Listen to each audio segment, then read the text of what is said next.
Well, good morning or afternoon or evening or whatever it happens to be. Welcome to Tesla Electron. Keith here. I hope you've had a fantastic week and I hope that things are going well for you wherever you may find yourself.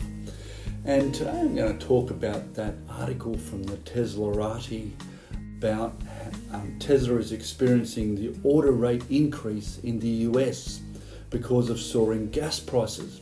You know, it's not just the US. You know, even here in Australia, we're finding that there is literally a soaring petrol price or gas price, and people are hurting under its influence. I said in my last video that petrol prices were anything from $1.85 Australian to $2.20, and I was speaking to someone last night, and they live in Sydney, and they were paying $2.36 per litre. That's a lot. A friend of mine who was just filling up her little Hyundai i30, which is not a large vehicle by any stretch of the imagination. I've had one myself. She was saying that it was costing her on average $60, $50 to $60 to fill, and now she went and got a tank yesterday or the day before. It was $90. That's significant. That's a significant increase of the price of fuel. So more and more am I seeing my decision to move to a Tesla, an electric vehicle, and charge predominantly at home to be the best decision I've ever made. So I'm really happy about that decision. So I thought we'd read through this article together, and let's just see what they're saying here about the US. Tesla is reportedly seeing increased order rates in the United States this week after soaring gas prices have helped some drivers transition to electric vehicles to avoid paying astronomical amounts at the pump. We're going to see that here as well. 2 videos back, I think I did a video on BYD Opening here in Sydney. By the way, the best views that I've ever had on a video. Go back and have a look at that. It's excellent. I went to the shop and actually had a look around the vehicle. They're not quite open yet. Tesla Tom went through the shop, and they went through the downstairs and the upstairs section. I wasn't allowed in the upstairs section. I'm not a fancy YouTuber. I'm just one of the average guys, you know. So yeah, but when it does open up, I'll go and have a look at BYD. And what they want to do is that they want to open it up to educate people on how EVs work. You know, it's no longer about per litre, it's by the kilowatt hour, things like that, how you charge, the type of charging infrastructure we have here in Australia. I think it's a fantastic idea. You know, it's more than just a showroom. It's an education centre, and I think that that's brilliant. If you get an opportunity, I think it's at 50 Riley Street in Sydney.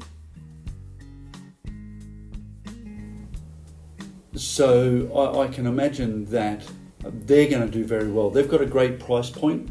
Their price point is $44,000 for 320 kilometres. That's going to get a lot of people into EVs here in Australia. The next cheapest one is the MG. Unfortunately, it only does 268 kilometres on a charge. It's just not enough for the average Australian, in my humble opinion. And so I think that, yes, the price at the pump is going to force people to start thinking about it. Over the last week or two, I've had more and more people ask me about my electric vehicle. How much does it cost me to charge? On average, it costs me $15 to charge. I might do that twice a week, so I say that's $30 in electricity. Now, electricity charges, of course, will also increase as time goes on because of inflation. But by and large, I'm still way ahead of the curve. And not only that, there are many free charging locations around Australia. ChargeFox has many free ones. I was at Western Sydney on the weekend, and that also had a free charger. Here we are at Western Sydney at the university. and it's got a free ChargeFox charger here, and fantastic. It's CCS, so you can charge your Tesla here, charging at 50 kilowatt DC, so it's not super quick, but it will be fantastic. A fair bit of charge back in the vehicle, and yep. And free is always a great price. So, yep, 30 minutes charge, we should be out of here. We can head back home. That was fantastic. I got and that was a 50 kilowatt charger. So that was excellent, and it was free. Many of the NRMA chargers are still free. So at the moment, I'm on a winner. I go down to the local shop so I can charge, and I charge for free. It's fantastic. I've got on the roof.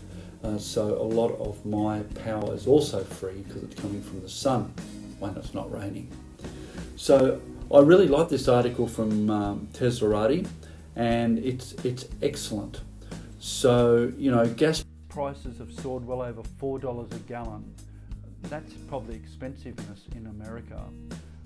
For us, it's $2, anything from $2 to $2.30 or 40 per litre. I think there's 4 litres. Anyway, you might know better than I. I think there's 4 litres to a gallon or something like that. So the fuel in the States is still way cheaper than we pay here. So you can imagine how our gas pump prices are going to go up. The increase in gas prices has been fueled by the crisis between Ukraine and Russia. Of course, we're hoping the best for Ukraine and that Russia will just withdraw. I don't think that's going to happen. I think they've committed themselves, but here's hoping, eh? And for the praying people out there, please be praying. It's important. So Tesla stands to benefit from the increase in gas prices. Not only Tesla, but I think all the EV manufacturers that are actually doing proper EVs. As my last video said, the OEMs aren't fair dinkum. They're fobbing it off, and they're going to fob it off to their destruction. Unfortunately, there's no way around that. They just refuse to go in, and again, it's a bear in the bear trap. That they've got to gnaw their leg off. They've got to destroy their ice, cannibalize their ice market in order to head towards the EV market. And I just don't think they've got the courage to do that. Hopefully I'll be proved wrong. That would be nice. Then further on here it says Tesla recently captured the top 3 spots in January of 2022 of electric vehicle registration figures. That's in the States. That's pretty exciting. It's good to see. They are a bit more of a premium product. I had to stretch myself significantly to buy a Model 3. Best decision I've ever made, to be quite honest. Best vehicle I've ever owned.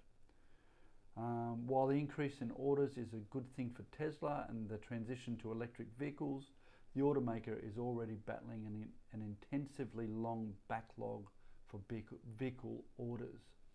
This is one of the issues that we're going to see, is that Tesla can't do it on their own, and they are carrying the lion's share of the workload. And so it's really important that we do get other EV manufacturers. I'm hoping that Lucid and Neo and the rest of them will come to market strongly and be able to distribute their vehicles quickly, because we're going to need it. Gas prices will go up. Rarely do they go back down. It's like taxes. Once a tax has been implemented, it never goes off. So at the moment in Australia, they're talking about trying to remove the petrol tax, and of course they're still talking the same old lie, which is that the petrol tax goes to our roads. It's a lie. It doesn't. It goes into federal revenue, and it's used for everything. You know, it's not used just for roads. That's a lie. I don't. You know, you pay a tax and they say it's for something. then that should be for that thing that they're saying it's for. It shouldn't just go into the general coffers and be used for everything else. I understand why they're doing that, but to tell the public that they're doing one thing but actually they're doing something else is just not honest. We're going to see a real backlash against this petrol price, and people are going to start thinking about buying their first electric vehicle. And it might end up being an MG, you know, because it's the cheapest on the road, or a BYD. They're a bit old school. Internally they're old school. You still got to take it back to them for servicing and things like that. There's no over-the-air updates or stuff like that like you do get with Tesla. But you can still see that it's definitely the way forward. So I hope you found that interesting. What are the fuel prices, gas prices, petrol prices like in your region? What are you paying at the pump? Are you starting to think about, do I need to buy an electric vehicle? Do I need to get off the gas roundabout? You know, get off that petrol, get away from that.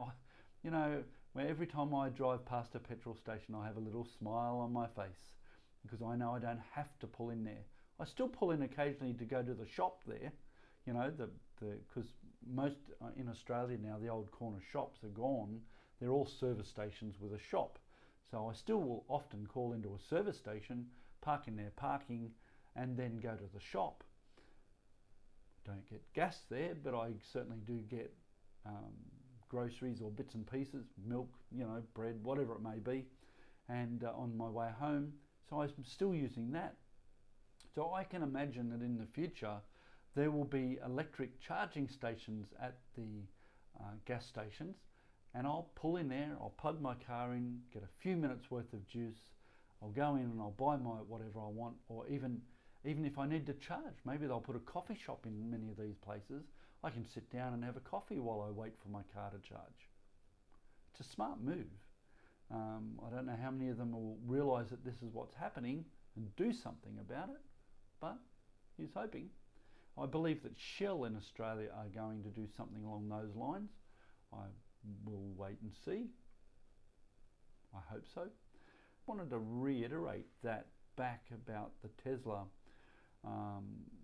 increase in sales because of the petrol price increase. Do you think that the petrol price will come back? Do you think it will return back to normal levels? Or do you think it's just going to increase in value? Sorry, increase in price? I think it's going to, personally, I think by the end of this year, by 2022 in Australia, we'll see prices at the pump $3 or more. I'll guarantee, $3 or more. Now that they've hit over the hurdle of the $2 mark, we will never see it lower than $2 again. It's just the way it is. They might lower it down only to get people back to the pump, but it'll be short-lived. So we need to get off the fossil fuels, we need to get off petroleum, we need to move to a cleaner, greener transportation method, and of course electric vehicles is our closest option to that.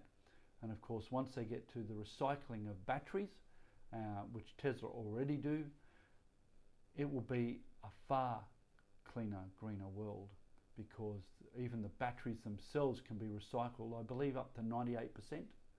So one of the first things that somebody said to me yesterday, oh yeah, but what about all of these batteries? It'll end up in landfill. No, they won't. Batteries are amazing that way because the metals and the critical materials inside of them are very highly recyclable. We recover 95, 98% of many of those critical materials like nickel and cobalt and copper. Essentially all of those metals are able to go back straight into reuse again and again. They will all be recycled. Initially they'll go into power walls or something similar, and then they'll get recycled.